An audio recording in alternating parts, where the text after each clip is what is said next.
Maqaa Abbaa, kan Ilmaa, kan Hafuura Qulqulluu, Waaqa tokkoo. Ameen.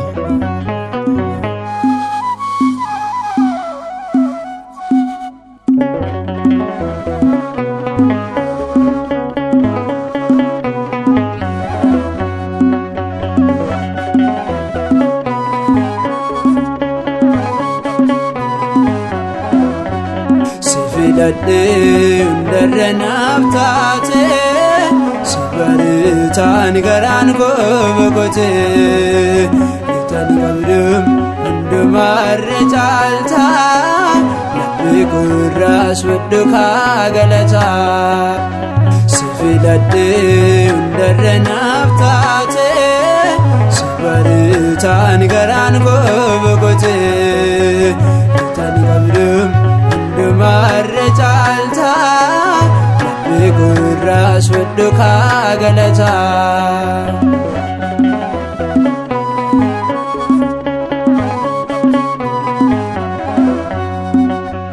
Gaadhi dhuftee isa badee na barbaadu mo'atteetta injifattee isa nagaadu wabii taate anaaf duute sanaaf maalu galatoomi jecha filuusin madaalu si filadhe hundarra naaf taate si baritaan garaan koo boqote itaan qabdum hundumarra caalta labbi gurraas waddu kaa galata.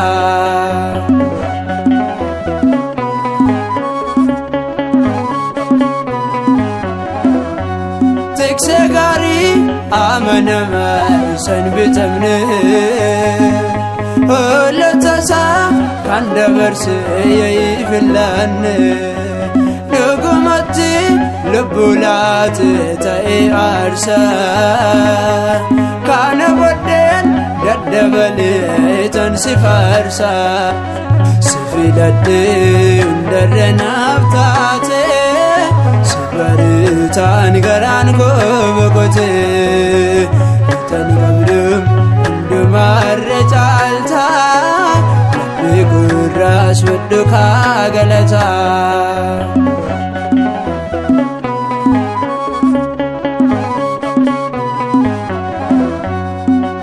Dhiphina kee nan yaadadha gooftaa koo gidiraa keetu adeema fuuldura koo akkam godheen dhiisa nobsu garaan koo akkamittiin dagatama dhaabbattee ta'uu koo si filadhe hundarra naaf taate si baritaan garaan koo boqote itaan qabdum hundumarra caalta labbi gurraas waddu kaa galata.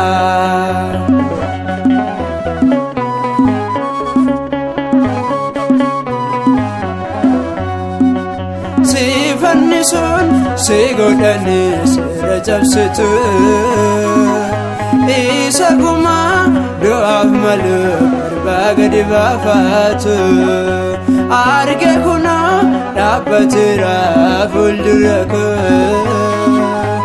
galmee seera kunoo galmee laphee koo si filadhe hundarra naaf taate si baritaan garaan koo boqote itaan qabdum hundumarra caalta labbi gurraas waddu kaa galata si filadhe hundarra naaf taate si baritaan garaan koo boqote itaan qabdum hundumarra caalta labbi gurraas waddu kaa galata.